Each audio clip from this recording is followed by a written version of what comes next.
welcome to our channel. Today, we will bring you the shocking and dramatic developments that you cannot expect from beyond the gates.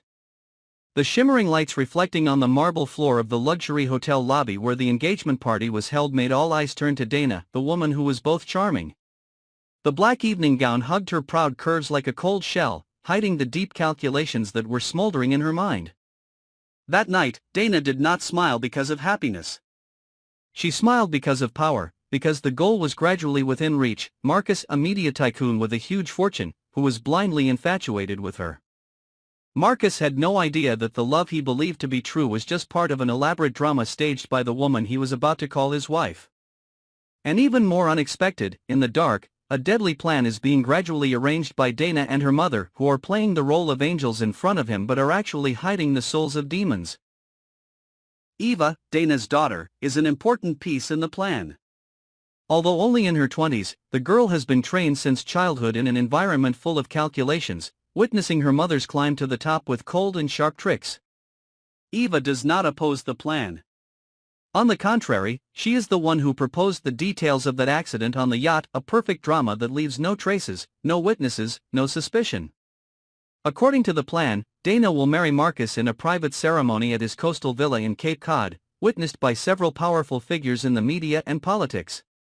The two would then set off on a week-long private cruise, destined for a remote stretch of the Caribbean.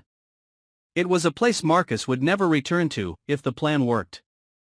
Dana had planned everything down to the last detail, from the poison bottle hidden in a perfume box to the false testimony of the captain, who had been bribed with a large sum of money and a promise of asylum in South America.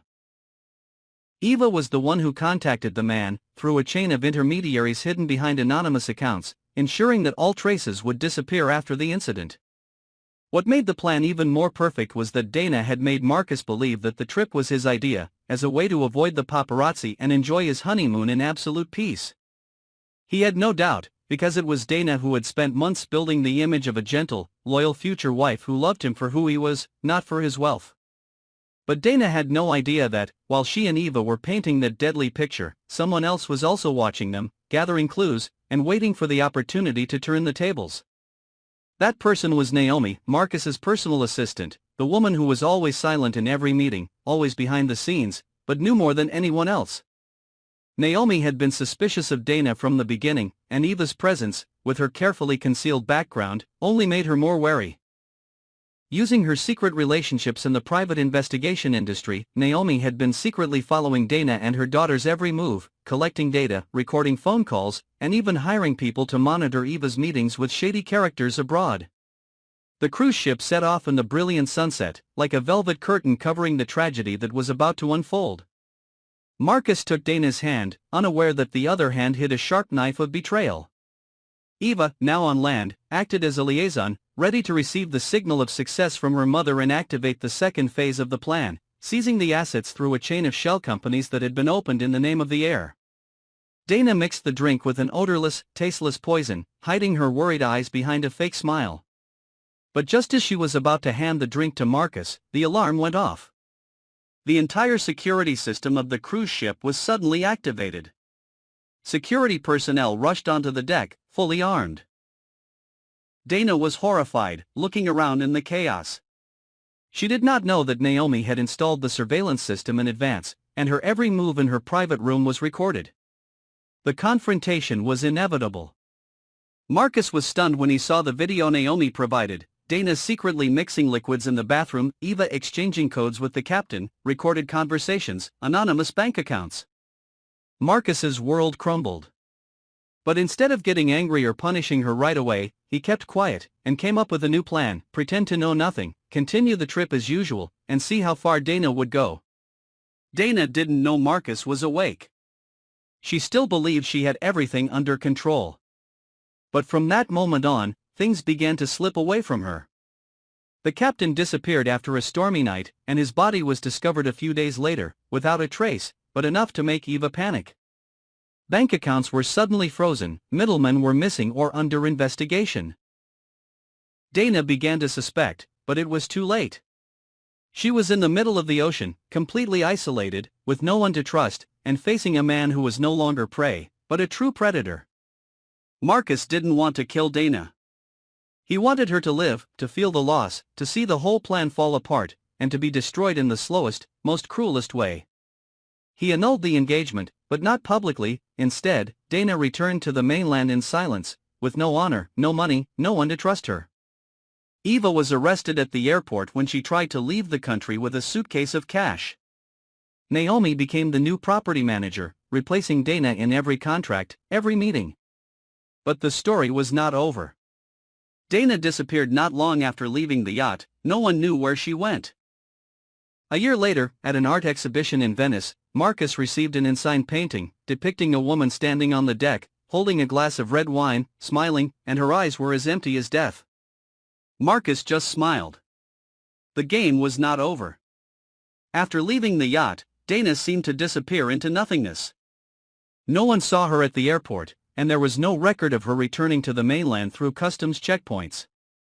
Her bank accounts were frozen, and her personal assets were seized for investigation. The media was not allowed to reveal any information about the incident, because Marcus used all his power to keep it quiet, to avoid affecting the reputation of his media empire. But in the shadows, a dangerous entity was slowly resurrecting, this time not only with ambition but also with deep hatred. Dana was not dead. She had a second escape plan, a plan that even Eva did not know about. Before the cruise, she had secretly contacted a hidden figure, an expert in identity fraud, a master of the art of disappearance and reincarnation. Under the guise of a Brazilian photographer, Dana booked a boat right out of the island on a fishing boat, leaving the night before the cruise ship docked. The plan to assassinate Marcus may have failed, but the perfect disappearance launched her into a new life, unprovoked, uninvestigated, but filled with a thirst for revenge. In a coastal village in Sicily, Dana started over. She cut her hair short, learned Italian, and altered her appearance with minimal plastic surgery, just enough to distract without losing her natural swagger. She used her past underground connections to invest in a chain of fake art galleries, both to make money and to act as a front for her new plan. Under the name Elena, Dana began to rebuild her network of influence, this time aiming not at Marcus's fortune, but at his soul. Meanwhile, Eva, after being arrested at the airport, was forced to cooperate with the investigation in exchange for a reduced sentence. She was placed under house arrest for 2 years, monitored, and banned from leaving the state. But for Eva, physical confinement was nothing compared to the emotional betrayal. Dana, the mother she worshipped, admired, an accomplice in every crime, disappeared without a note, without an explanation, as if she were just an unnecessary pawn in the grand game. Eva's resentment grew. And that was exactly what Marcus wanted. Marcus, with the instincts of a man who had crossed every battlefield of power, understood Dana's danger. And understood even more that her most dangerous enemy was not the woman who had tried to kill him, but the daughter she had abandoned. Marcus did not destroy Eva. He nurtured her hatred, planted the seeds of doubt and betrayal in her mind, and then turned her into the perfect tool for his second plan. To destroy Dana not with guns and bullets, but with his own flesh and blood. During Eva's time in captivity, Marcus secretly took her to see a famous psychologist who had counseled prisoners of war and survivors of great tragedies. With extremely sophisticated psychological analysis skills, this man led Eva through each layer of memory, each childhood event, each small detail of her relationship with her mother until she no longer wanted to protect Dana, but only wanted to end her. After 3 years, Eva is released on the condition that she does not leave the United States. But no one can stop her from using technology to track her mother. Eva goes to Venice, follows the anonymous painting that Marcus sent her, and realizes that the artist is none other than Dana. So her mother is still alive, and is still playing mind games with everyone. In Venice, Dana is no longer Elena. She has changed her identity again, becoming an art collector named Livia, frequenting high-end auctions, meeting with sponsors for cultural heritage restoration projects. A man named Raphael begins to appear next to her, rumored to be her new lover, but in fact a secret bodyguard, who used to work as a mercenary for international organizations. Eva decides to approach Raphael, pretending to be a French art student looking for funding for her graduation project. With the tact she learned from her mother, Eva gradually infiltrates Dana's new world without revealing her identity. At a private exhibition in Florence, mother and daughter stand in the same room for the first time in years, but this time not as allies, but as sworn enemies. Dana recognizes Eva almost immediately, but she does not act. She smiles a light smile, but then her eyes are cold as ice. She knows the final game has begun. And this time, it is not just life, it is the survival of both, because only one can survive this fateful confrontation. A few months later, Marcus receives an envelope from Florence. Inside is a photo, Dana sitting on a park bench, eyes closed, hand on her stomach, blood splattered under her white coat. Beside her is a gold necklace, a gift he gave her during their first week of dating. There was no message, no name. But Marcus understood. A new chapter had just closed. And who had sent the photo? None other than Eva. It seemed that the matter was over, but 6 months later, a large transaction suddenly occurred in a Swiss bank account, under the name of Livia de Vries.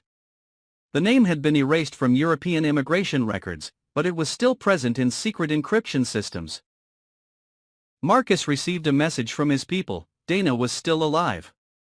So who was the person in the photo? The question haunted him constantly, because if Dana was still alive, it meant he was still being watched, and the game was not really over.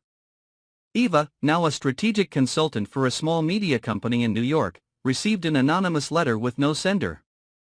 It contained a photo of her and Raphael in Florence, with the caption, "The blood is not yet dry. The game is not yet over." Don't forget to subscribe and follow our channel so you don't miss any exciting developments in the series.